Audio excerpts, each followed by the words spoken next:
This is Nick Nielsen, Mad Scientist of Muscle, and what I've got for you today here is a doozy of an abductor exercise.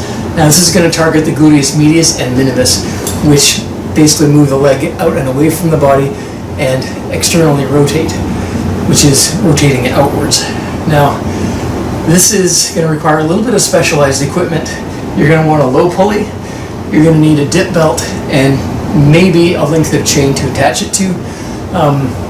What I've got here as well is a single cable handle, which I've got the nylon strap with my dip belt attached to. If your dip belt has a chain, you won't need that handle. You can clip it directly onto the cable or directly onto the chain. Now, what I've got here is the dip belt, the strap looped in, and having this amount of freedom of movement is important, as you'll see when I show you the exercise. And then I've got about 80 pounds on the stack here. Start light to get an idea of what you're going to be able to handle with this one. This is a phenomenal exercise for building specific strength for squatting.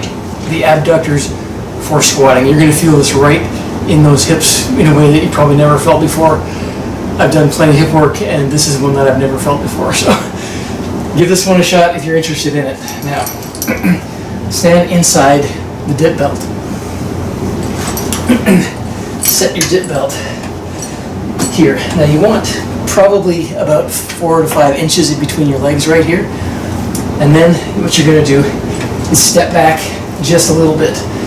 Get that weight stack up. Now, the fun begins. Let that down just a little bit. You actually want the belt to be kind of right on the meat of your calves. And my calves don't have a lot of meat on them, but that's a story for another day. So, knees are kind of bowing inwards.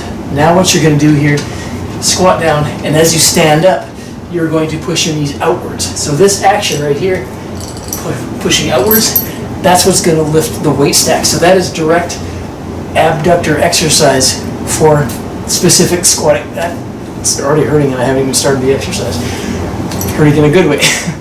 So squat down and then stand up. It's a very short range of motion, but you don't need much to get the effectiveness of the exercise.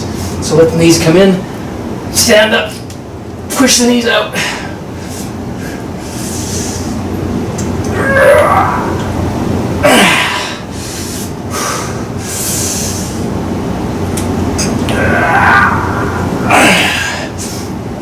As you can see, this is very specific to the squat. I'll show you a straight on view of this as well.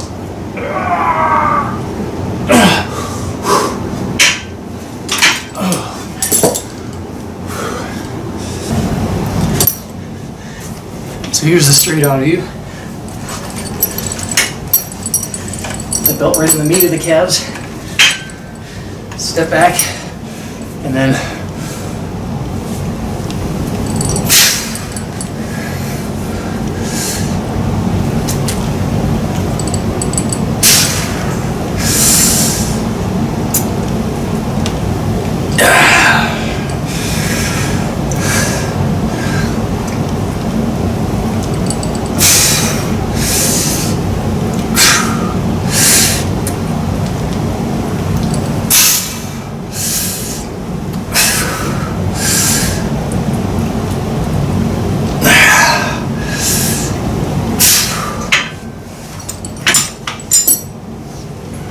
so that's the exercise. I'll figure out what to name this thing later.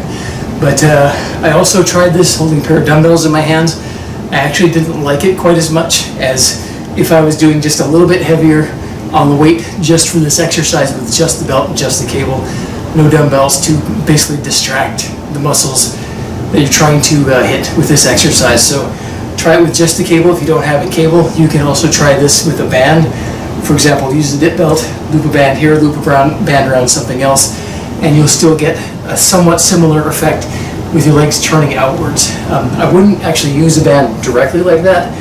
Using this kind of maneuver with the dip belt, I find it actually really works well for hitting those exact muscles. If you don't have an option, try it with the band. Maybe that'll work for you as well. But for me, the dip belt is far and away the best option here, done with the cable and the weight stack. So give this one a shot. I can really feel this basically pumping up the hips already. This is really digging in. I think I'm going to be sore from this one. I've never felt an exercise dig right into those muscles in the way that this one does. So Like I said, give this one a try. If you do try it, let me know how you like it. I'd be very interested to hear how it works for you for targeting those muscles and for potentially improving your squat as well.